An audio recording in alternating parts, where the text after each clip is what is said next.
철수하면 어느 쪽이 더 아쉬울까요? 한국 대통령의 이 한마디가 워싱턴을 얼어붙게 만들었습니다.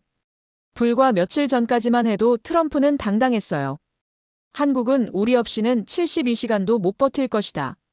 더 많은 방위비를 내지 않으면 주한미군을 철수시킬 수 있다. 전 세계가 또다시 한국이 고개를 숙일 거라고 예상했죠. 하지만 대통령의 입에서 나온 답은 오히려 당당했습니다. 더 나아가 기지 사용료까지 언급했죠. 미국 앞에 핵폭탄을 투하한 한국. 그런데 더 놀라운 일이 벌어졌습니다. 미국 의회가 먼저 나서서 주한미군 감축을 법으로 막아버린 겁니다. 트럼프의 협박 카드를 무력화시킨 건 다름 아닌 미국 스스로였어요. 도대체 한국은 무슨 근거로 이런 말을 할 수 있었을까요? 무엇이 미국을 오히려 눈치 보게 만든 걸까요? 이야기 시작하기 전에 좋아요와 구독 버튼 가볍게 한번 눌러주시면 저 감동 이야기 서은비에게 정말 따뜻한 격려가 됩니다. 지금 어디에서 이 영상을 시청하고 계신지 아래 댓글에 나눠주세요. 주한미군, 미군 기지 철수하면 어느 쪽이 더 아쉬울까요? 그 순간이 제 인생을 바꿨습니다.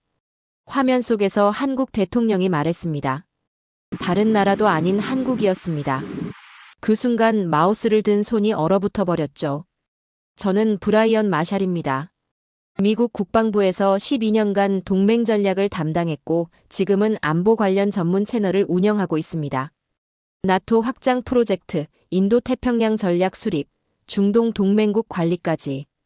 저는 미국이 어떻게 동맹을 다루는지 누구보다 잘 알고 있습니다. 그동안 저는 한국에 대해 확신을 가지고 있었죠. 트럼프 전 대통령의 그 유명한 발언을 한 번도 의심해 본 적이 없었습니다. 한국은 미국 없이는 72시간도 못 버틸 것이다. 만약 한국이 더 많은 방위비를 내지 않는다면 주한미군을 철수시킬 수 있다. 이런 발언들이 나올 때마다 한국은 항상 같은 패턴을 보였습니다. 당황하고 서둘러 협상 테이블로 나오고 결국 고개를 숙이죠.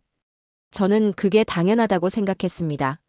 미군 없이 한국이 뭘 할 수 있겠어요? 2018년 방위비 분담금 협상 때를 생각해 보세요. 트럼프가 50억 달러를 요구하자 한국은 어떻게 했나요? 처음엔 거부했지만 결국 13% 인상에 합의했습니다. 2019년에도 마찬가지였어요. 미군 철수 압박이 들어오자 한국은 서둘러 협상 테이블로 나왔죠. 저는 그게 당연하다고 생각했습니다. 한국은 분단 국가입니다. 북한이 바로 38선 너머에서 호시탐탐 기회를 노리고 있고요. 중국은 경제적으로는 가까워졌지만 여전히 군사적 위협이죠. 이런 상황에서 미군 없이 한국이 뭘 할 수 있겠어요? 그런데 일주일 전 평소처럼 유튜브를 보고 있던 중이었습니다. 알고리즘이 한 영상을 추천했어요. 한국 대통령, 미군 철수 협박에 대한 답변. 썸네일도 별로고 조회수도 많지 않았습니다. 처음엔 클릭할 생각도 없었죠. 하지만 뭔가 끌렸습니다. 최근 한미 관계에 변화가 있다는 뉘앙스를 풍기고 있었거든요. 혹시 한국이 또 어떤 굴욕적인 합의를 했나 싶어서 클릭했습니다. 제 채널 콘텐츠로 쓸 수도 있을 것 같았고요. 영상이 시작되자 질의응답 장면이 나왔습니다. 한국 청와대였습니다. 대통령님, 트럼프 전 대통령이 다시 미군 철수를 거론할 가능성이 높습니다. 이에 대한 정부의 입장은 무엇입니까? 저는 또 다른 굴복 선언을 기대했습니다. 한미동맹은 양국의 핵심 가치입니다. 방위비 분담에 적극 협력하겠습니다. 뭐 이런 뻔한 대답 말이에요. 그런데 한국 대통령의 표정이 이상했습니다. 전혀 당황하지 않더군요. 오히려 여유로워 보였어요. 마치 이미 준비된 답을 가지고 있는 것처럼 말입니다. 주한미군, 철수하면 어느 쪽이 더 아쉬울까요? 한국 대통령이 말했습니다. 저는 그 순간 완전히 멈췄습니다. 뭐라고요? 지금 한국 대통령이 미국에게 반문을 한 겁니까? 더 놀라운 건 한국 대통령의 표정이었습니다. 허세를 부리는 것 같지 않았어요. 화도 내지 않았고 흥분하지도 않았습니다. 그냥 당연한 말을 하는 것처럼 담담했어요. 마치 이미 모든 계산을 끝낸 사람처럼 말입니다. 기자들도 당황한 것 같았습니다. 후속 질문이 나오지 않더군요. 보통은 구체적으로 어떤 방안을 고려하고 계신가요? 이런 질문이 나와야 하는데 말이에요. 저는 12년간 국방부에서 일하면서 수많은 동맹국들을 봐왔습니다. 독일, 일본, 이탈리아, 영국까지요. 하지만 미국에게 이런 식으로 대답한 나라는 본 적이 없었습니다. 특히 한국 같은 나라에서는 더더욱 말이죠. 사실 독일도 미군 기지 문제로 갈등이 있었어요. 하지만 독일은 다릅니다. 나토의 핵심 동맹국이고 경제 대국이거든요. 일본도 마찬가지고요. 그런데 한국이요? 분단 국가인 한국이 미국에게 이런 말을 한다고요? 저는 그날 밤 잠을 이룰 수가 없었습니다. 계속해서 그 장면이 머릿속에 맴돌았어요. 철수하면 어느 쪽이 더 아쉬울까요? 도대체 한국이 무슨 근거로 그런 말을 할 수 있는 거죠? 다음 날 출근길에 동료 마이크에게 전화했습니다. 마이크는 지금도 국방부에서 일하고 있어요. 마이크, 혹시 최근에 한국 관련해서 뭔가 변화가 있었나? 왜 그런데, 브라이언? 최근에 한국 대통령 발언을 봤는데 뭔가 이상해. 아, 사실 우리도 좀 당황스러워하고 있어. 예측이 잘 안 돼. 무슨 뜻이야? 최근 한국 쪽에서 나오는 신호들이 예전과 다르거든. 더 이상 우리 말을 그냥 따르지 않아. 마이크의 말이 저를 더욱 혼란스럽게 만들었습니다. 정말로 뭔가 변한 게 있다는 뜻이었거든요. 그날부터 저는 미친 듯이 자료를 찾기 시작했습니다. 정말로 한국이 그런 말을 할 수 있는 근거가 있는지 확인해 보고 싶었어요. 혹시 제가 놓친 게 있는 건 아닐까요? 국방부 시절 동료들에게 연락도 돌렸습니다. 한국이 정말 미군 없이도 버틸 수 있을까? 평택 기지는 정말 누가 더 필요한 거지? 한국의 방산 능력이 얼마나 향상됐을까? 일주일 동안 조사한 결과는 충격적이었습니다. 제가 지금까지 알고 있던 한국은 완전히 잘못된 정보였던 거예요. 아니, 정확히는 너무 오래된 정보였다고 해야겠네요. 한국은 이미 변해 있었습니다. 그것도 완전히 말이죠. 그리고 저는 깨달았습니다. 이제는 제가 한국에 대해 다시 배워야 할 때라는 것을요. 저는 그 주말 내내 조사에 매달렸습니다. 한국 대통령의 그 말이 정말 근거가 있는 건지 확인하고 싶었거든요. 철수하면 어느 쪽이 더 아쉬울까요? 이 말이 허풍이 아니라면 분명 숨겨진 사실들이 있을 거라고 생각했습니다. 먼저 SMA 협정부터 찾아봤습니다. 방위비 분담 특별협정이죠. 제가 국방부에 있을 때도 다뤄본 적이 있는 문서입니다. 하지만 당시에는 대략적인 내용만 알고 있었어요. 한국이 주한미군 주둔 비용의 일부를 부담한다 정도로만요. 그런데 자세히 들여다보니 완전히 달랐습니다. 2026년 기준으로 한국이 부담하는 SMA 분담금이 1조 5,200억 원입니다. 전년 대비 8.3%나 증가한 금액이에요.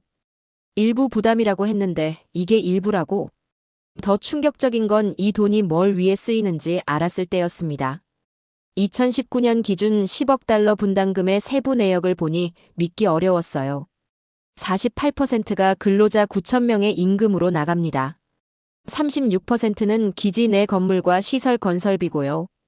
나머지는 미군 지원 서비스와 자재 비용이었습니다.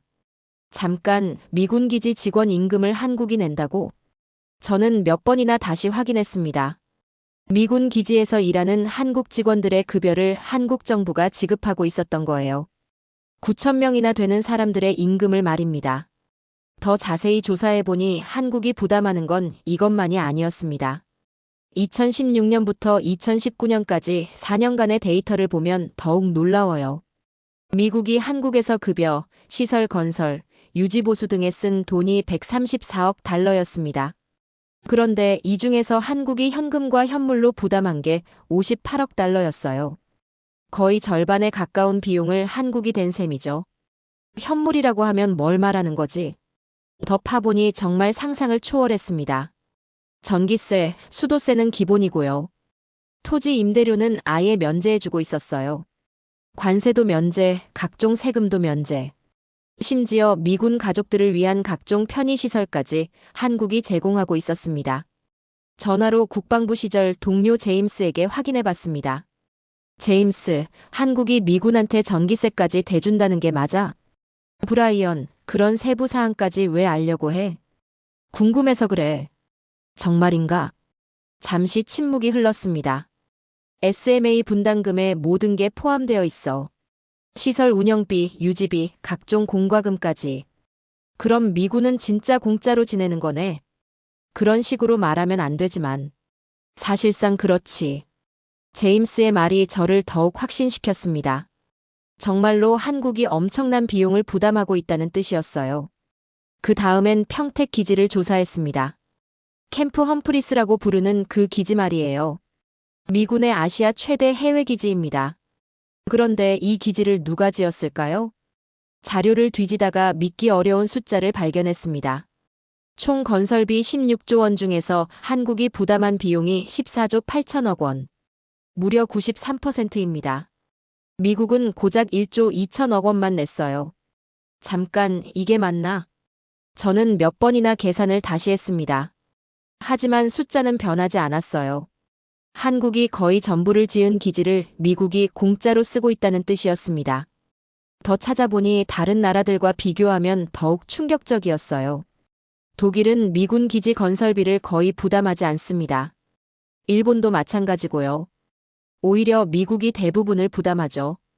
그런데 한국만 93%를 부담하고 있었습니다. 도대체 누가 누구를 도와주는 거지? 그런데 더 가슴 아픈 사실이 있었습니다. 미군이 철수하면서 반환한 기지들의 이야기였어요. 용산 기지, 의정부 기지, 동두천 기지까지. 이 기지들이 반환될 때 심각한 토양 오염이 발견됐습니다. 유류 누출, 중금속 오염, 화학물질 오염까지. 수십 년간 미군이 사용하면서 생긴 환경 오염이었죠. 그런데 이 정화 비용을 누가 부담했을까요? 당연히 미국이 책임져야 할 것 같지 않나요? 하지만 현실은 달랐습니다. 오염 정화 비용 100%를 한국이 부담했어요. 용산 기지 정화에만 수천억 원이 들어갔습니다. 자기들이 더럽혀놓고 뒷정리까지 우리가 하라고? 저는 그 순간 뭔가 잘못됐다는 걸 느꼈습니다. 지금까지 제가 알고 있던 상식과 완전히 반대였거든요. 한국이 미국에게 보호받는 대가로 돈을 내는 게 아니라 한국이 미국에게 모든 걸 제공하고 있었던 거예요. 더 조사하다 보니 또 다른 사실을 알게 됐습니다. 한국이 제공하는 건 돈만이 아니었어요. 토지, 인력, 각종 편의시설까지. 미군 가족들을 위한 학교, 병원, 쇼핑센터, 골프장까지 한국이 제공하고 있었습니다. 심지어 미군들이 쓰는 모든 공과금을 한국이 대고 있어요. 전기세, 수도세, 가스비, 청소비까지. 일반 한국 가정이 내야 할 각종 세금들도 미군에겐 모두 면제해주고 있고요. 전 세계 어디에서 이런 대접을 받는 미군이 있을까? 한국의 국방비 중에서 미군 관련 비용이 얼마나 되는지도 계산해봤습니다. 한국의 연간 국방비가 약 57조 원입니다. 이 중에서 미군 관련 비용만 따져봐도 엄청났어요. SMA 분담금 1조 5천억 원, 기지 건설 및 유지비, 훈련비 지원, 각종 면제 혜택까지. 대략 5조 원가량이 미군을 위해 쓰이고 있었습니다. 국방비의 10%를 다른 나라 군대를 위해 쓴다고? 더 놀라운 건 이런 부담이 다른 동맹국들과 비교했을 때 얼마나 과도한지였어요. 독일은 미군 주둔 비용을 거의 부담하지 않습니다. 일본도 훨씬 적게 내죠. 그런데 한국만 이렇게 과도하게 부담하고 있었습니다. 저는 그때 깨달았어요. 지금까지 한국이 미국에게 보호받고 있다고 생각했는데 실제로는 미국이 한국의 시설과 돈을 이용하고 있다는 게 더 정확한 표현이라는 거요. 특히 평택 기지를 보면 더욱 명확해집니다. 이 기지는 단순한 주둔지가 아니에요. 미국의 인도태평양 전략의 핵심 거점입니다. 중국을 견제하고 동아시아 전체를 관리하는 사령부죠. 그런데 이런 전략적 거점을 한국이 93%의 비용을 부담해서 지어준 겁니다. 그리고 매년 운영비까지 대주고 있고요. 이게 정말 한국을 위한 기지인가? 아니면 미국을 위한 기지인가? 저는 그 순간 트럼프의 발언이 얼마나 터무니없는지 깨달았습니다. 한국이 더 많은 방위비를 내야 한다고요? 이미 충분히, 아니 과도하게 내고 있잖아요. 오히려 반대로 생각해봐야 할 것 같았습니다. 미국이 한국에게 기지 사용료를 내야 하는 게 아닐까요? 한국이 제공한 시설을 공짜로 쓰고 있으니까 말이에요. 그날 밤 저는 복잡한 심정이었습니다. 12년간 국방부에서 일하면서 한 번도 이런 관점에서 생각해 본 적이 없었거든요. 항상 우리가 한국을 도와준다는 식으로만 생각했는데 실제로는 정반대였던 거예요. 무임승차라는 말을 누가 누구에게 써야 하는 거지?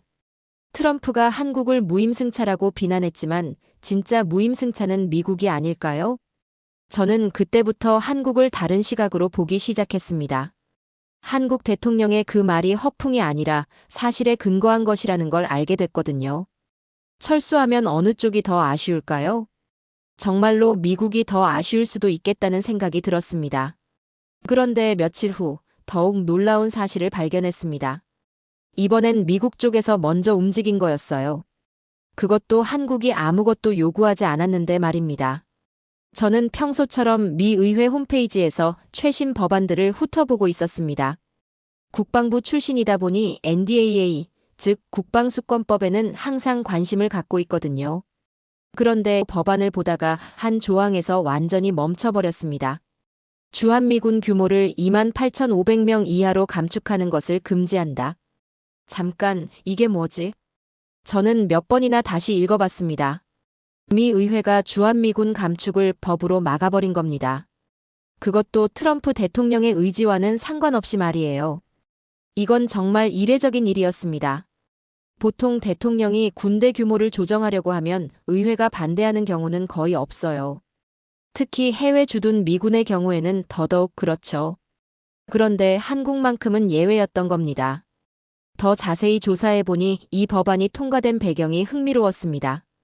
2019년 트럼프가 주한미군 감축을 검토한다고 발표했을 때 의회에서 즉각 반발이 나왔어요. 공화당, 민주당 할 것 없이 모두 반대했습니다. 저는 그 당시 의회 청문회 회의록을 찾아봤습니다.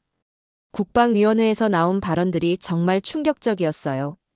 공화당 의원 하나가 이렇게 말했습니다. 주한미군 감축은 미국의 아시아 전략을 포기하는 것과 같습니다. 한국은 우리의 최전선 기지입니다. 민주당 의원도 비슷했어요. 한국 없이는 중국 견제가 불가능합니다. 평택 기지는 우리 인도-태평양 전략의 핵심입니다. 잠깐 이상하네. 저는 뭔가 앞뒤가 안 맞는다는 걸 느꼈습니다. 트럼프는 한국이 우리 없이는 못 산다고 했는데 의회는 정반대로 말하고 있잖아요. 한국이 우리에게 필요하다고 말이에요. 더 찾아보니 국방부 고위 관계자들의 증언도 있었습니다. 당시 인도태평양 사령관이었던 필립 데이비슨이 이렇게 말했어요. 주한미군은 단순히 한국 방어만을 위한 게 아닙니다. 중국의 서태평양 진출을 막는 핵심 전력입니다. 합참의장도 비슷한 발언을 했고요. 한국의 지정학적 위치는 대체 불가능합니다. 평택에서 출발하면 중국 주요 도시들이 모두 작전 반경 안에 들어옵니다. 저는 그때 깨달았습니다. 지금까지 우리가 한국을 보호해준다고 생각했는데 실제로는 한국을 이용해서 중국을 견제하고 있다는 게 더 정확한 표현이라는 걸요. 전화로 현재 국방부에서 일하는 동료 마이크에게 물어봤습니다. 마이크, NDAA에서 주한미군 감축을 금지한 이유가 뭐야? 브라이언, 솔직히 말하면 우리가 더 필요해서야. 무슨 뜻이야? 한국은 우리 아시아 전략의 핵심이거든. 여기 없으면 중국 견제가 불가능해. 그럼 트럼프가 한국 없이도 된다고 한 건 정치적 수사일 뿐이야. 실무진들은 모두 반대했어. 마이크의 말이 저를 더욱 확신시켰습니다. 미국 내부에서도 한국의 전략적 가치를 누구보다 잘 알고 있다는 뜻이었어요. 그래서 더 자세히 조사해봤습니다. 왜 의회가 그렇게까지 해서 주한미군을 지키려고 했는지 말이에요. 첫 번째 이유는 지정학적 위치였습니다. 한국은 중국, 러시아, 북한을 동시에 견제할 수 있는 유일한 위치에 있어요. 여기서 출발하면 베이징까지 1시간, 상하이까지 1시간 30분 만에 도달할 수 있습니다. 이런 전략적 가치는 돈으로 살 수 없는 거죠. 두 번째는 한국의 인프라였습니다. 평택 기지는 세계 최고 수준의 시설을 갖추고 있어요. 활주로, 항만, 통신시설, 정비시설까지. 이 모든 걸 다른 곳에서 새로 만들려면 수십조 원이 들어갈 겁니다. 세 번째는 한국군의 역량이었어요. 한국은 이제 세계 6위의 군사력을 보유한 나라입니다. 미군과 함께 작전을 수행할 수 있는 몇 안 되는 동맹국 중 하나죠. 이런 파트너를 잃는다는 건 미국에게도 큰 손실입니다. 네 번째는 기술적 협력이었습니다. 한국의 반도체, 조선, 방산 기술은 미국에게도 필요한 거예요. 특히 최근에는 한국이 무기를 수출하는 나라가 됐잖아요. 이제는 미국이 한국 기술을 필요로 하는 상황입니다. 이 모든 걸 종합해보니 결론이 나왔습니다. 미국이 한국에서 철수한다면 정말로 미국이 더 손해를 볼 수밖에 없다는 거예요. 그런데 가장 놀라운 건 따로 있었습니다. 이 법안이 통과될 때 한국 정부는 아무것도 요구하지 않았다는 거예요. 미국이 알아서 스스로 판단해서 만든 법이었습니다. 한국이 협박하거나 압박한 것도 아닌데, 저는 그때 한국 대통령의 그 말이 무엇을 의미하는지 완전히 이해했습니다. 철수하면 어느 쪽이 더 아쉬울까요? 이건 허풍이 아니라 냉정한 현실 분석이었던 거예요. 미국 의회가 먼저 나서서 주한미군 감축을 금지한 건 바로 이 때문이었습니다. 한국 없이는 미국의 아시아 전략이 불가능하다는 걸 누구보다 잘 알고 있었거든요. 더 찾아보니 국방부 내부 문서들도 비슷한 내용이었습니다. 한국은 미국의 아시아 전략에 있어서 대체 불가능한 파트너.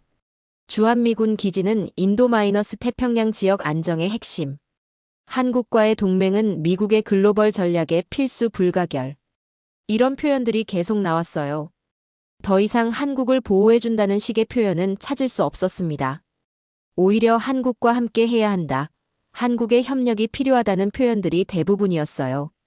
저는 그 순간 미국 정부의 진짜 속내를 본 것 같았습니다. 공개적으로는 트럼프처럼 한국이 더 많이 내야 한다고 하지만 실제로는 한국을 절대 놓쳐서는 안 된다고 생각하고 있었던 거예요. 특히 중국의 부상을 생각하면 더욱 그랬습니다. 중국이 강해질수록 한국의 전략적 가치는 더욱 높아지거든요. 한국은 중국을 견제할 수 있는 최전선 기지이자 동시에 첨단 기술을 보유한 동맹국입니다. 그러니까 의회가 나서서 법으로 막은 거구나. 저는 그때 깨달았어요. 한국 대통령이 그렇게 당당할 수 있었던 이유를 말입니다. 이미 미국 내부에서 한국의 가치를 인정하고 있었거든요. 그것도 법으로 명문화할 정도로 말이에요. 트럼프의 협박은 공허한 메아리였습니다. 미국 의회가 이미 그런 일이 일어나지 않도록 막아놨으니까요. 28,500명이라는 숫자는 단순한 병력 규모가 아니라 미국이 한국을 포기할 수 없다는 증거였던 겁니다. 저는 그날 밤 정말 많은 생각을 했습니다. 지금까지 제가 알고 있던 한미 관계가 완전히 뒤바뀌어 있었거든요. 이제는 미국이 한국을 필요로 하는 시대가 온 것 같았어요. 며칠 후 또 다른 영상이 제 유튜브 홈에 떴습니다. 한국 대통령의 질의응답 영상이었어요. 저는 이미 한국에 대해 관심이 생긴 터라 주저하지 않고 클릭했습니다. 방위비 분담금에 대한 이야기가 나왔죠. 대통령께서는 미군 철수 협박에 대해 어떤 입장을 가지고 계십니까? 저는 또 어떤 대답이 나올지 궁금했습니다. 지난번 철수하면 어느 쪽이 더 아쉬울까요? 라는 발언도 충격적이었는데 이번엔 뭐라고 할까요?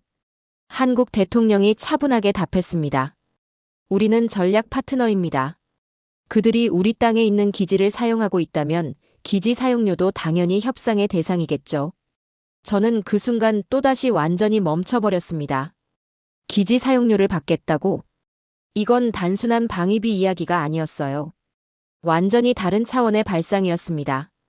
지금까지는 항상 미국이 한국에게 더 많이 내라고 요구해왔잖아요.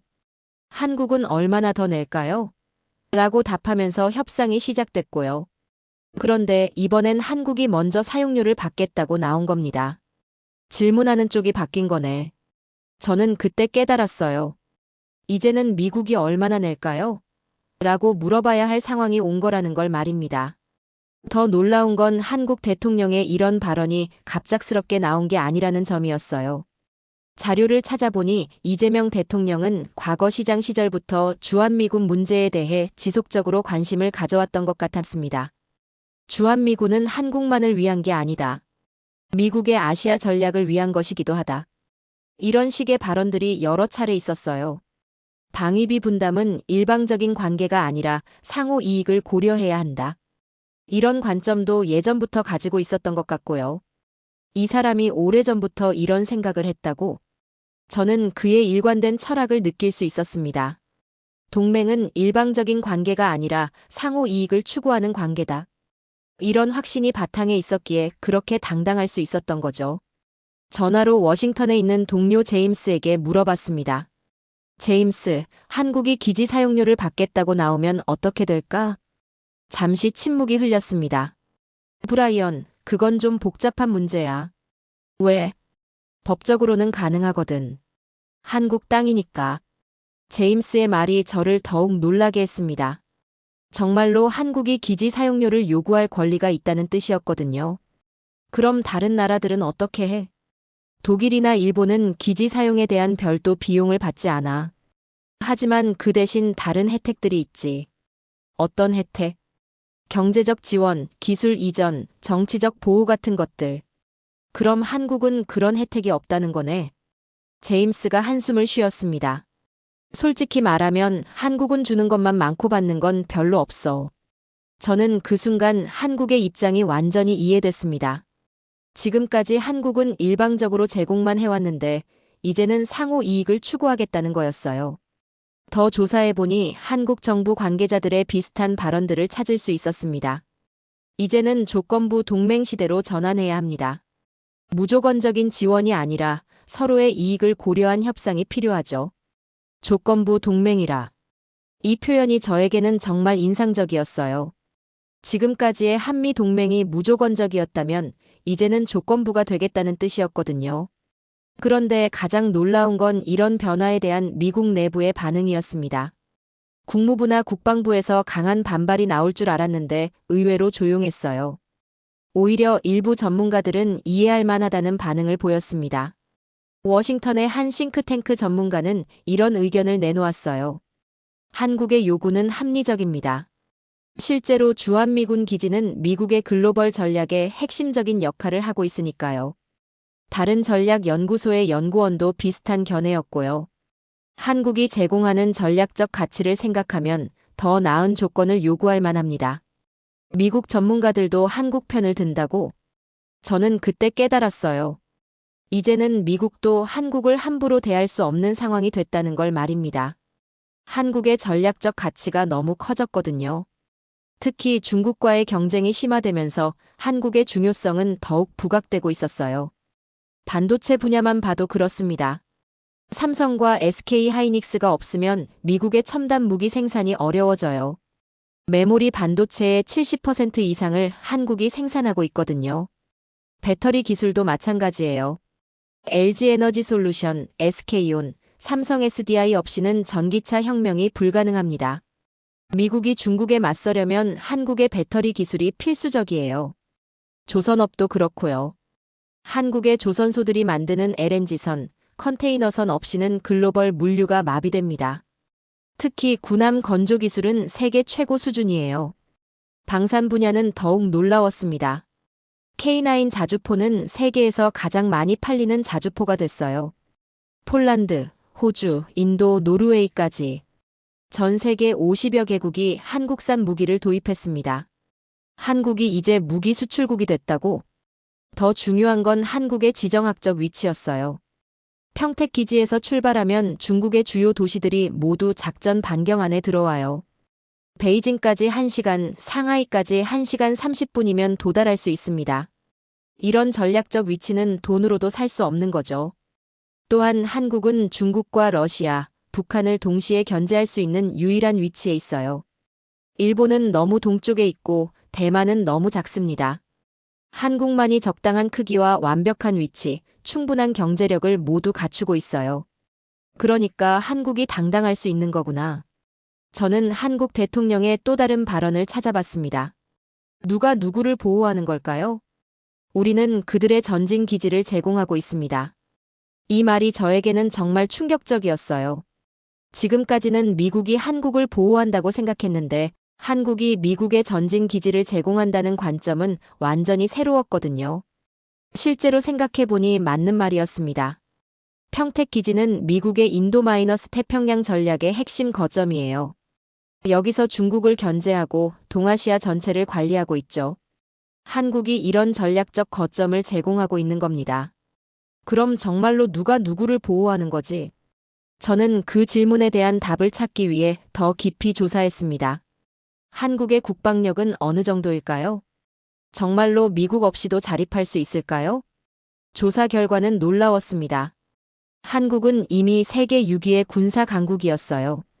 글로벌 파이어파워 지수 기준으로 말이죠. 핵무기만 없을 뿐 재래식 무기는 세계 최고 수준이었습니다. K2 흑표 전차는 세계에서 가장 앞선 전차 중 하나예요. K9 자주포는 세계 1위 수출 실적을 기록하고 있고요. KF-21 전투기도 곧 실전 배치될 예정입니다. 해군력도 만만치 않아요. 세종대왕급 구축함, 독도급 상륙함, 214급 잠수함까지. 이제는 경항공모함 건조까지 계획하고 있어요. 그럼 한국이 미국을 필요로 하는 이유는 뭐지? 답은 간단했습니다. 해구산과 정보 공유, 그리고 첨단 무기 기술 정도였어요. 하지만 이것들도 절대적인 건 아니었습니다. 한국이 원한다면 자체 개발도 가능한 수준이거든요. 반대로 미국이 한국을 필요로 하는 이유는 훨씬 많았어요. 지정학적 위치는 기본이고 첨단 기술, 경제력, 군사력까지. 한국 없이는 중국 견제가 불가능할 정도입니다. 그러니까 이제는 한국이 질문하는 거구나. 저는 그때 완전히 이해했어요. 한국 대통령이 왜 그렇게 당당할 수 있는지를 말입니다. 이제는 한국이 협상의 주도권을 쥘 수 있을 만큼 강해진 거였어요. 그리고 미국도 그걸 인정할 수밖에 없는 상황이 된 거죠. 한국을 잃으면 아시아 전략 전체가 무너지니까요. 이제 정말로 누가 더 아쉬울지 모르겠네. 한국에 대한 의문이 깊어질수록 저는 더욱 궁금해졌습니다.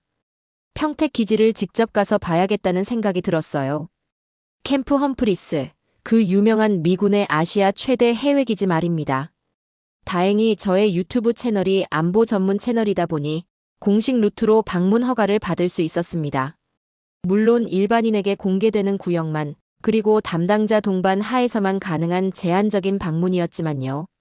그래도 직접 눈으로 보고 싶었습니다. 과연 한국이 93%를 부담해서 지었다는 그 기지가 어떤 모습인지 말이에요. 인천공항에서 평택까지 가는 동안 저는 계속 생각했습니다. 정말 이 기지가 그렇게 대단한가? 미군 기지라고 해봐야 막사 몇 개, 활주로 하나 정도일 거라고 생각했거든요.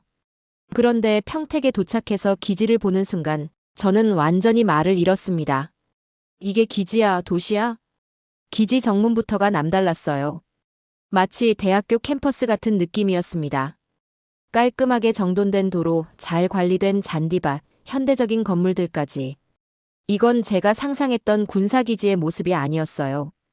담당자가 저를 안내하며 설명했습니다. 캠프 험프리스는 총 면적이 428만 평입니다. 서울의 여의도보다 5배 정도 크죠. 428만 평이라고요? 네, 세계에서 가장 큰 해외 미군 기지이죠. 차로 기지 안을 둘러보는데 정말 끝이 없었어요. 10분을 달려도 계속 기지였습니다. 그리고 곳곳에서 보이는 시설들이 믿기 어려웠죠. 저기 보이는 건 뭔가요? 아, 저건 커미서리입니다. 쇼핑센터라고 보시면 돼요. 쇼핑센터요? 네, 미군 가족들을 위한 대형 마트죠. 웬만한 물건은 다 있어요. 정말 대형 마트였습니다. 한국의 이마트나 롯데마트 못지않은 규모였어요. 미군 가족들이 장바구니를 끌고 쇼핑하는 모습도 보였고요. 그럼 저건 뭔가요? 저는 또 다른 큰 건물을 가리켰습니다. 저건 국제학교입니다. 유치원부터 고등학교까지 있어요. 여기서 미군 자녀들이 공부한다는 거죠? 맞습니다. 미국 본토와 똑같은 교육 과정을 제공하고 있어요. 학교 건물도 정말 웅장했습니다. 한국의 웬만한 사립학교보다 훨씬 좋아 보였어요. 운동장, 체육관, 도서관까지 모든 시설이 완벽했습니다. 병원도 있나요? 물론이죠. 저기 보이는 게 브라이언 엘슨 육군병원입니다. 담당자가 가리킨 곳에는 정말 큰 병원이 있었어요. 종합병원 수준이네요. 응급실, 수술실, 입원실까지 다 있습니다. 웬만한 수술은 여기서 다 할 수 있어요. 저는 점점 더 놀라게 됐습니다. 이건 그냥 미군 기지가 아니라 완전한 도시였거든요. 미국인들이 한국에 와서 전혀 불편함 없이 살 수 있도록 모든 게 준비되어 있었어요.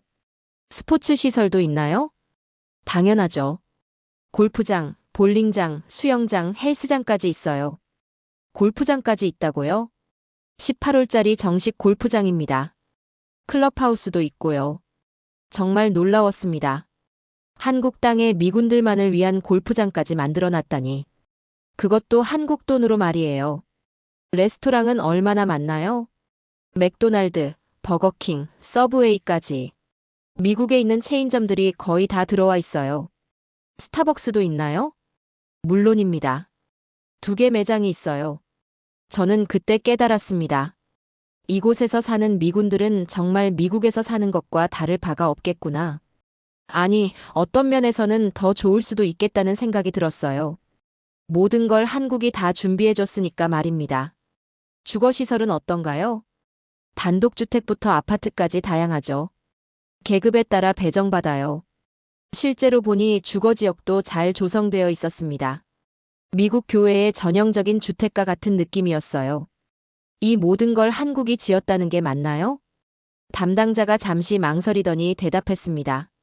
대부분 그렇습니다. 한국 정부와 한국 기업들이 건설했죠. 그 순간 브룩스 전 주한미군 사령관의 말이 떠올랐습니다. 93%를 한국이 냈습니다.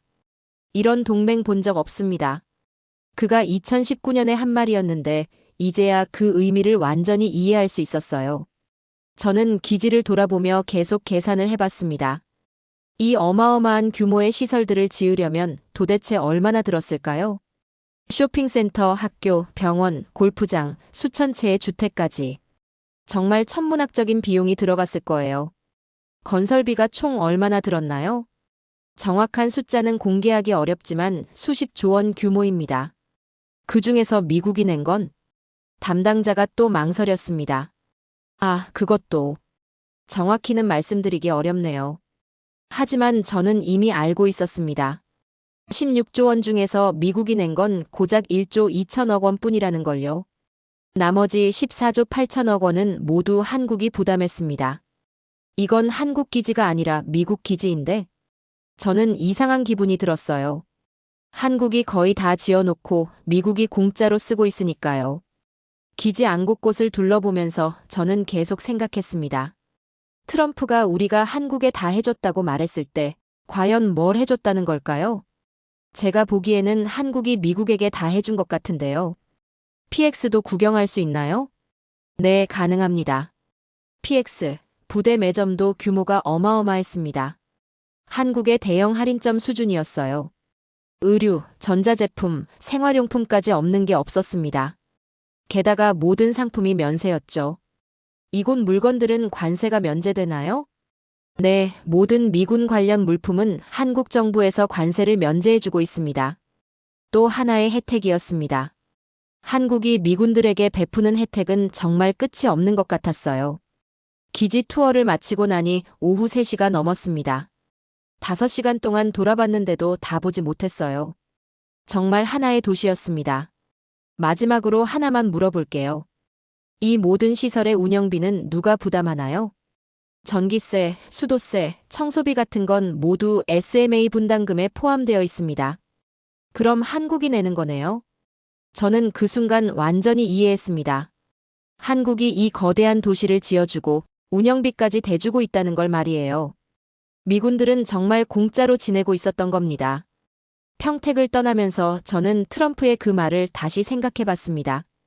우리가 한국에 다 해줬다. 한국은 우리 없이는 72시간도 못 버틴다. 그게 정말 사실일까? 제가 본 것은 정반대였습니다.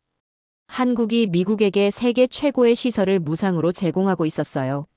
이런 대접을 받는 미군이 전 세계 어디에 또 있을까요? 독일에서도 일본에서도 이런 규모의 시설은 본 적이 없었습니다. 한국이 제공한 이 모든 것들을 다른 나라에서 새로 만들려면 수십조 원이 들어갈 거예요. 그리고 수십 년의 시간도 필요하고요. 그런데 누가 누구에게 더 필요한 거지?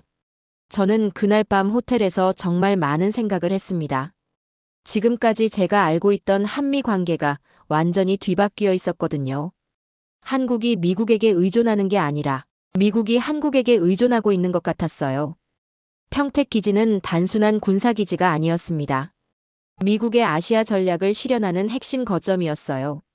그리고 이 모든 걸 한국이 거의 공짜로 제공하고 있었습니다. 이제 정말로 누가 더 아쉬울지 분명해졌네. 평택 기지를 다녀온 후 저는 한국의 또 다른 면을 조사하고 싶어졌습니다. 한국이 정말로 미군 없이도 자립할 수 있는 능력이 있는지 말이에요. 특히 무기 체계는 어떤지 궁금했습니다. 과연 한국이 스스로를 방어할 수 있을 만큼 강한 나라일까요? 자료를 찾기 시작한 지 얼마 되지 않아서 저는 놀라운 사실을 발견했습니다. 한국이 2025년 기준으로 세계 6위의 방산 수출국이 됐다는 거예요. 잠깐, 한국이 무기를 파는 나라라고? 저는 지금까지 한국을 무기 수입국으로만 알고 있었습니다. 미국에서 F-35 전투기를 사고, 이스라엘에서 미사일을 사고, 독일에서 잠수함을 사는 나라라고 생각했거든요. 그런데 이제는 정반대가 된 겁니다. 한국이 다른 나라에 무기를 파는 나라가 됐다니요. 더 자세히 조사해보니 정말 믿기 어려운 일들이 벌어지고 있었어요. 폴란드가 한국에서 K2 전차 980대를 주문했습니다. 계약 규모만 9조 원이에요. K9 자주포 648대와 FA-50 전투기 48대까지 포함하면 총 20조 원 규모의 계약이었습니다. 20조 원이라고? 이건 한국 역사상 최대 규모의 무기 수출 계약이었어요. 그것도 나토 회원국인 폴란드에게 말입니다. 호주도 한국산 무기를 대량으로 주문했어요. K9 자주포 30대를 도입했고 추가로 75대를 더 주문할 예정입니다. 노르웨이는 K9 자주포 24대를 도입했고요. 인도는 K9을 기반으로 한 자주포를 자국에서 생산하기로 했습니다. 이집트, 터키, 에스토니아, 핀란드까지 전 세계 50여 개국이 한국산 무기를 도입했거나 도입을 검토하고 있었어요. 이게 정말 맞나? 저는 몇 번이나 확인했지만 사실이었습니다. 한국이 세계적인 무기 수출 강국이 된 거였어요. 특히 K9 자주포의 성과가 놀라웠습니다. 세계에서 가장 많이 수출되는 자주포가 됐거든요. 독일의 PGH-2000, 미국의 M109보다도 더 많이 팔렸어요. 왜 K9이 그렇게 인기가 많을까? 자료를 찾아보니 이유가 있었습니다. K9은 세계에서 가장 빠른 자주포였어요. 분당 6발을 발사할 수 있고 최대 사거리는 54km입니다. 자동화 시스템도 뛰어나서 조작이 쉽고요. 무엇보다 가격 대비 성능이 압도적이었습니다. K2 흑표 전차도 마찬가지였어요. 독일의 레오파드, 미국의 에이브람스와 비교해도 전혀 뒤지지 않는 성능이었습니다. 오히려 일부 기술은 더 앞서 있었어요. 능동방어 시스템, 화력 통제 시스템, 기동성까지 모든 면에서 세계 최고 수준이었습니다. 그럼 한국이 이제 독일이나 미국과 경쟁하는 수준이라는 거네. 더 놀라운 건 항공 분야였습니다. FA-50 경공격기가 전 세계적으로 인기를 끌고 있었어요. 필리핀, 이라크, 태국, 폴란드까지 많은 나라들이 FA-50을 도입했습니다. 특히 폴란드는 FA-50을 48대나 주문했어요. 이건 정말 대단한 일이었습니다. 폴란드는 나토 회원국이고 전통적으로 서구 무기만 사용해왔거든요. 그런 나라가 한국산 전투기를 선택했다는 건 한국 기술의 우수성을 인정한 거죠. 더 큰 의미는 KF-21 독수리 전투기였습니다. 한국이 독자적으로 개발한 4.5세대 전투기예요. 미국의 F-35, 프랑스의 라팔과 비교해도 뒤지지 않는 성능이었습니다. 한국이 자체 전투기까지 만든다고? 저는 정말 놀랐습니다. 전투기를 독자 개발할 수 있는 나라는 전 세계에 몇 개 안 되거든요. 미국, 러시아, 중국, 프랑스, 영국 정도였는데 여기에 한국이 추가된 거였어요. 전화로 국방부 시절 동료 마이크에게 물어봤습니다. 마이크, 한국 무기가 정말 그렇게 좋아? 브라이언, 솔직히 말하면 우리도 놀라고 있어. 무슨 뜻이야? K9 자주포 같은 경우 우리 M109보다 성능이 더 좋아. 가격도 더 싸고. 그럼 우리도 한국 무기를 살 생각이 있어? 아직은 아니지만 일부 분야에서는 협력을 검토하고 있어. 마이크의 말이 저를 더욱 놀라게 했습니다. 미국이 한국 무기의 우수성을 인정하고 있다는 뜻이었거든요. 실제로 조사해보니 미국과 한국 사이에 MRO 계약이 진행되고 있었어요. MRO는 정비, 수리, 정비를 뜻하는데 미군의 CH-47F 치누크 헬기를 한국에서 정비하는 계약이었습니다. 이건 정말 상징적인 의미가 있었어요. 미국이 한국의 기술력을 인정했다는 증거였거든요. 미국이 한국에게 자기 헬기 정비를 맡긴다고? 더 찾아보니 한국 방산업체들의 기술력이 정말 대단했습니다. 현대로템의 K2 전차는 독일 기술을 뛰어넘었고 한화시스템의 K9 자주포는 세계 시장을 석권하고 있었어요. 카이가 개발한 KF-21은 미국의 F-35에 버금가는 성능을 보여주고 있었고요. 특히 방산 IT 기술은 세계 최고 수준이었습니다. 한국의 C4I 시스템, 즉 지휘통 제통신 컴퓨터 정보 시스템은 미군도 관심을 보일 정도였어요. 전장 상황을 실시간으로 파악하고 모든 무기 체계를 통합 운용할 수 있는 시스템이었습니다. 그럼 한국이 정말로 미국 없이도 자립할 수 있다는 거네. 조사하면 할수록 그런 생각이 들었습니다. 한국의 국방력은 이미 세계 6위 수준이었어요. 핵무기만 없을 뿐 재래식 무기는 어느 나라와 비교해도 뒤지지 않았습니다. 더 중요한 건 한국이 무기를 수출하는 나라가 됐다는 점이었어요. 이제는 다른 나라들이 한국 기술을 필요로 하는 시대가 온 거죠. 완전히 패러다임이 바뀐 겁니다. 사우디아라비아는 한국과 무기 기술 협력을 확대하고 있었어요. UAE는 아크 천궁 방공 미사일을 도입했고요. 이집트는 K9 자주포를 자국에서 생산하기로 했습니다. 수혜국에서 공급국으로 완전히 바뀐 거네. 저는 그때 한국의 진짜 실력을 깨달았습니다. 더 이상 미국에게 의존해야 할 이유가 별로 없었어요. 오히려 다른 나라들이 한국 기술을 원하고 있었습니다. 특히 인상적이었던 건 한국 방산업체들의 속도였어요. 폴란드가 K2 전차를 주문했을 때 한국은 2년 만에 첫 번째 전차를 인도했습니다. 독일이나 미국 같은 기존 무기 공급국들은 보통 5년 이상 걸리는데 말이에요. 이래서 한국 무기가 인기가 많구나. 성능도 좋고 가격도 합리적이고 납기도 빠르니까 당연히 선호할 수밖에 없겠죠. 더 놀라운 건 한국이 방산 기술을 수출만 하는 게 아니라 현지 생산까지 지원한다는 점이었어요. 폴란드에서는 K2 전차를 현지에서 생산할 예정이고 인도에서는 K9 자주포를 현지에서 만들고 있습니다. 이런 기술 이전까지 해주니까 더욱 매력적일 수밖에 없죠. 그럼 한국이 독일이나 프랑스처럼 방산 강국이 된 거네. 조사 결과 한국은 이미 세계 주요 방산 강국 반열에 올랐더군요. 2025년 기준 세계 6위의 방산 수출국이 된 건 정말 대단한 성과였어요. 10년 전만 해도 한국은 방산 수출 순위 20위 밖이었거든요. 더 중요한 건 한국이 단순히 무기만 파는 게 아니라는 점이었습니다. 기술력, 품질, 신뢰성까지 모든 면에서 세계적 인정을 받고 있었어요. 나토 회원국들까지 한국 무기를 선택할 정도니까요. 미국이 한국을 지킨다고? 저는 트럼프의 말을 다시 생각해봤습니다. 한국이 이 정도 실력을 갖고 있다면 누가 누구를 지키는 건지 헷갈릴 정도였어요. 오히려 한국이 다른 나라들을 도와주고 있는 것 같았습니다. 폴란드의 국방력 강화, 호주의 자주포 전력 증강, 인도의 방산 기술 발전까지 한국이 세계 평화에 기여하고 있는 거죠. 이제 한국은 정말 지킬 수 있는 나라가 됐구나. 저는 그때 확신했습니다. 한국이 더 이상 미국의 보호를 받아야 하는 약한 나라가 아니라는 걸 말이에요. 스스로를 지킬 수 있을 뿐만 아니라 다른 나라들까지 도와줄 수 있는 강한 나라가 됐습니다.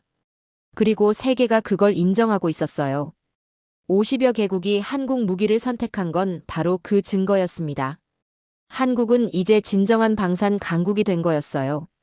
한국의 방산 실력을 확인한 후 몇 주가 지났을 때 또 다른 큰 뉴스가 터졌습니다.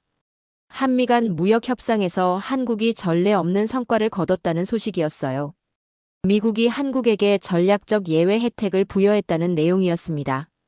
전략적 예외라고? 저는 그 표현이 무슨 뜻인지 궁금했습니다. 미국이 다른 나라에게 예외를 인정한다는 건 정말 드문 일이거든요.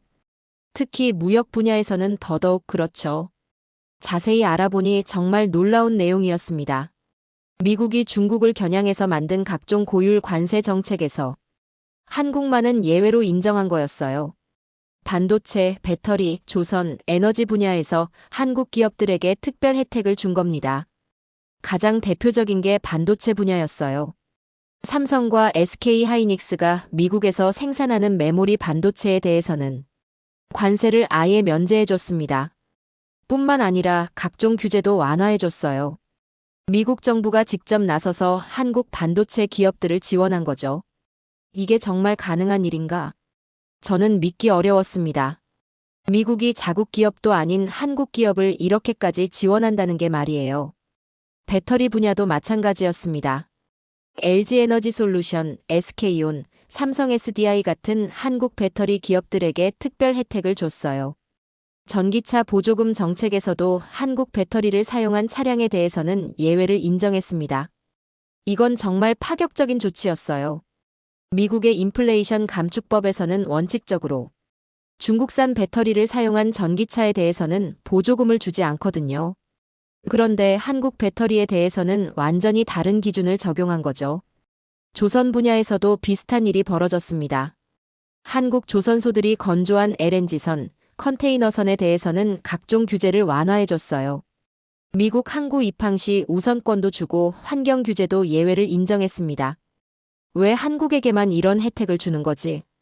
전화로 워싱턴의 동료 제임스에게 물어봤습니다.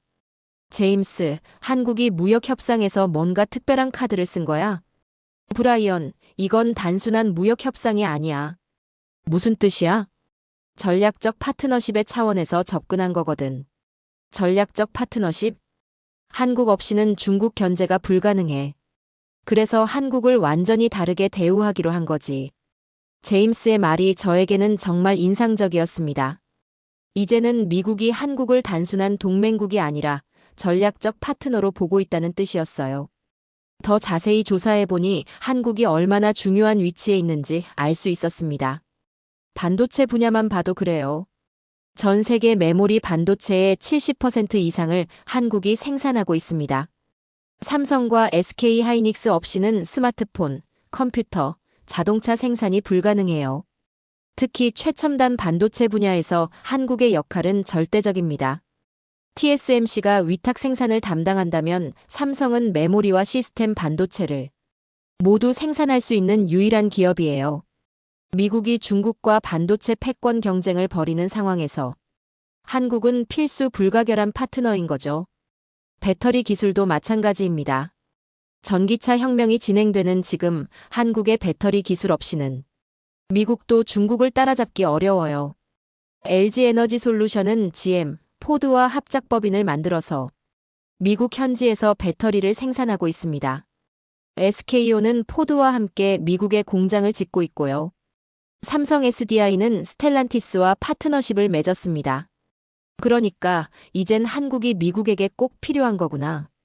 조선 분야에서도 한국의 위상은 독보적이었어요. 전 세계 LNG선의 80% 이상을 한국 조선소에서 만들고 있습니다.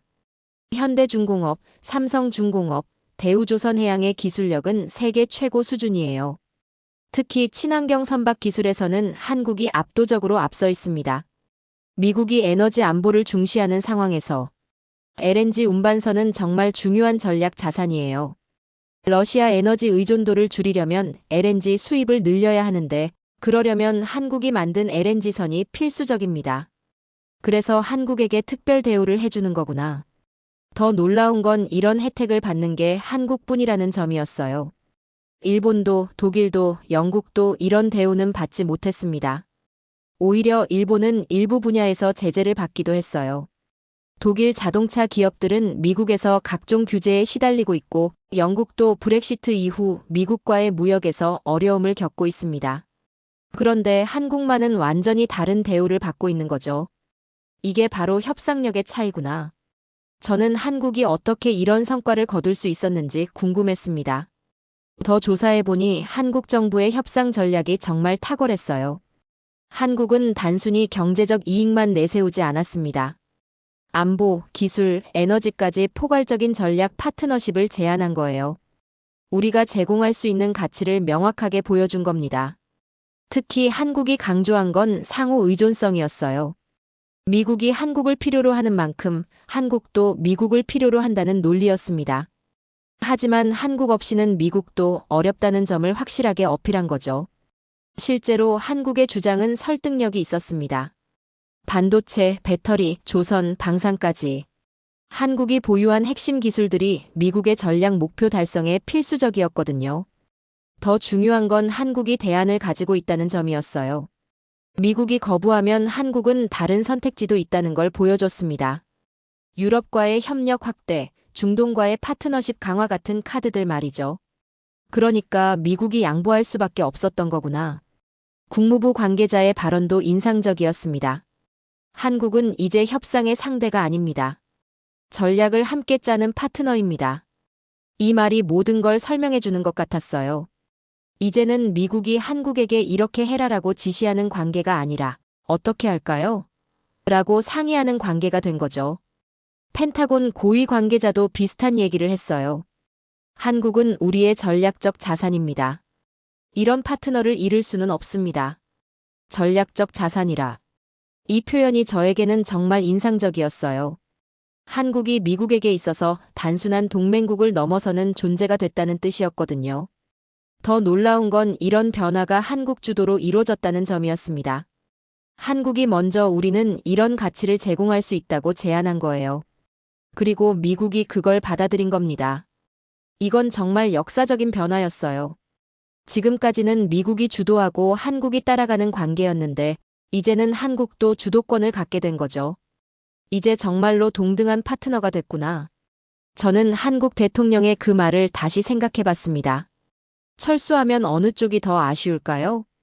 이제는 그 대답이 명확해진 것 같았어요. 한국이 제공하는 가치가 너무 크기 때문에 미국도 한국을 함부로 대할 수 없게 된 거였습니다. 오히려 한국의 눈치를 봐야 하는 상황이 된 거죠. 기준을 바꾼 나라. 정말 적절한 표현인 것 같았습니다.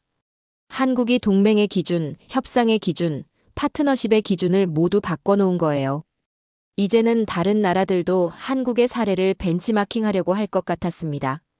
한국처럼 미국과 대등한 관계를 맺으려면 어떻게 해야 할까? 이런 고민을 하게 될 거예요. 하지만 한국만큼 다양한 분야에서 경쟁력을 갖춘 나라는 많지 않을 것 같았습니다. 반도체, 배터리, 조선, 방산, IT까지. 이 모든 분야에서 세계 최고 수준의 기술을 보유한 나라는 한국이 유일하거든요. 그래서 한국이 성공할 수 있었던 거구나. 한국이 무역 협상에서 거둔 성과를 지켜보면서 저는 더 깊은 변화를 감지했습니다. 이건 단순한 경제적 성공이 아니었어요. 한국의 위상 자체가 완전히 바뀌고 있는 거였습니다. 며칠 전 우연히 본 미국 전략사령부의 오래된 보고서가 떠올랐어요. 한국은 아시아의 고정 항공모함이다. 2010년대까지만 해도 이 표현이 자랑스럽게 여겨졌습니다. 한국이 미국의 전략적 거점 역할을 한다는 의미였거든요. 하지만 지금 생각해보니 그 말이 얼마나 무서운지 깨달았습니다. 항공모함이 뭡니까? 전쟁이 나면 가장 먼저 공격받는 표적이에요. 포탄이 떨어지고 미사일이 날아드는 곳이 바로 항공모함입니다. 그럼 한국은 지금까지 방패 역할만 해왔다는 거네. 저는 그 순간 한국의 진짜 처지를 이해했습니다. 지금까지 한국은 미국을 위해 최전선에서 위험을 감수해왔던 거예요. 북한의 포격도, 중국의 압박도, 러시아의 위협도 모두 한국이 먼저 받아내야 했습니다. 그런데 이제는 완전히 달라졌어요. 한국이 더 이상 단순한 방패가 아니라 전략을 주도하는 나라가 된 겁니다. 전화로 국방부 시절 후배 데이비드에게 물어봤습니다. 데이비드, 최근 한미전략회의에서 분위기가 어때? 브라이언, 정말 많이 달라졌어. 어떻게? 예전에는 우리가 계획을 세우면 한국이 따라했는데 이제는 한국 의견을 먼저 들어야 해. 한국 의견을 먼저? 그래. 한국 없이는 아무것도 결정할 수 없게 됐어. 데이비드의 말이 저에게는 정말 충격적이었습니다. 이제는 미국이 한국에게 먼저 물어봐야 하는 시대가 온 거였어요. 더 조사해보니 이런 변화가 곳곳에서 나타나고 있었습니다. 북한 문제만 봐도 그래요. 예전에는 미국이 일방적으로 대북 정책을 결정했는데 이제는 한국과 충분히 협의해야 합니다. 한국이 반대하면 미국도 함부로 추진할 수 없게 됐어요. 중국 견제 전략도 마찬가지입니다. 쿼드든 오커스든 어떤 대중국 전략을 세우려고 해도 한국의 협조 없이는 실효성이 떨어져요. 한국이 참여하지 않으면 중국 포위망에 구멍이 뚫리게 되거든요. 그럼 이제 한국이 아시아 전략의 핵심이 된 거네. 실제로 그런 것 같았습니다. 한국의 지정학적 위치, 경제력, 군사력, 기술력을 모두 고려하면 한국을 빼고는 어떤 전략도 완성될 수 없어요. 더 놀라운 건 한국이 이런 위상을 적극 활용하고 있다는 점이었습니다. 단순히 미국을 따라가는 게 아니라 한국 나름의 전략을 제시하고 있어요. 예를 들어 인도-태평양 전략에서 한국은 독특한 접근법을 보여주고 있습니다. 군사적 대결보다는 경제적 협력을 통한 견제를 강조하고 있어요.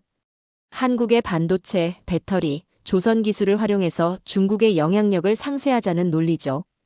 이거 정말 똑똑한 전략이네. 실제로 이 방식이 효과적인 것 같았습니다. 한국이 베트남, 인도네시아, 필리핀 같은 동남아 국가들과 경제 협력을 확대하면서 이 지역에서 중국의 영향력이 약화되고 있어요. 특히 한국의 그린 뉴딜 정책이 동남아에서 큰 반향을 일으키고 있습니다. 태양광, 풍력, 배터리 같은 친환경 기술을 앞세워서 새로운 협력 모델을 만들어가고 있어요. 이런 방식으로 중국의 1대1로를 견제하고 있는 겁니다. 소프트 파워로 하드 파워를 이기는 거구나. 한국의 문화적 영향력도 무시할 수 없는 요소가 됐습니다. K-팝, K-드라마, K-영화가 전 세계적으로 인기를 끌면서 한국에 대한 이미지가 완전히 바뀌었어요.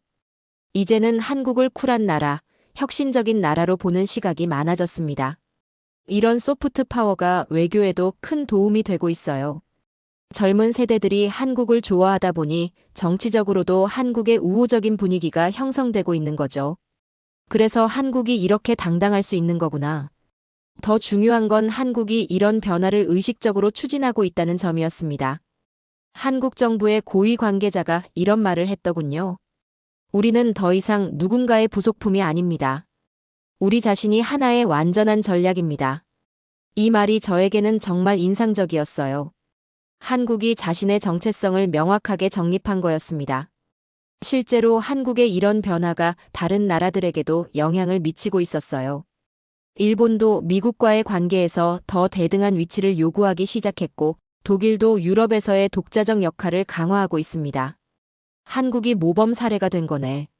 한국이 보여준 동맹국에서 전략적 파트너로의 변화 과정이 다른 나라들에게는 하나의 모델이 된 것 같았어요. 하지만 한국만큼 성공적으로 이 변화를 이뤄낸 나라는 별로 없는 것 같았습니다. 한국이 가진 독특한 조건들 때문이겠죠. 분단 국가로서의 절박함, 빠른 경제 성장, 뛰어난 기술력, 강한 문화적 영향력까지. 이 모든 게 결합되어서 지금의 한국을 만든 것 같아요. 더 놀라운 건 이런 변화가 계속 진행되고 있다는 점입니다. 한국은 여기서 멈추지 않고 더 큰 역할을 추구하고 있어요. 최근에는 한국이 중동 지역에서도 독자적인 외교를 펼치고 있습니다. 사우디아라비아, UAE와 포괄적 전략 파트너십을 맺으면서 에너지 안보와 경제 협력을 동시에 추진하고 있어요. 이건 미국의 중동 정책과는 별개의 독자적 전략입니다. 아프리카에서도 한국의 존재감이 커지고 있어요. 한국의 개발 경험을 바탕으로 한 ODA 정책이 아프리카 국가들에게 큰 호응을 얻고 있습니다. 중국의 1대1로와는 다른 방식의 개발 협력 모델을 제시하고 있어요. 이제 정말로 글로벌 플레이어가 됐구나. 한국이 단순히 지역적 역할에서 벗어나서 전 세계적인 영향력을 행사하는 나라가 된 것 같았습니다. 가장 인상적인 건 한국이 이 모든 변화를 평화적으로 이뤄내고 있다는 점이에요. 군사력으로 위협하거나 경제력으로 압박하는 게 아니라 협력과 상생을 통해서 영향력을 확대하고 있습니다. 이게 바로 21세기형 강국의 모습이구나. 저는 그때 깨달았어요. 한국이 보여주고 있는 게 바로 미래의 국제관계 모델이라는 걸 말입니다. 힘으로 지배하는 게 아니라 가치로 이끄는 방식이죠. 전화로 동료 제임스에게 마지막으로 한 가지 물어봤습니다.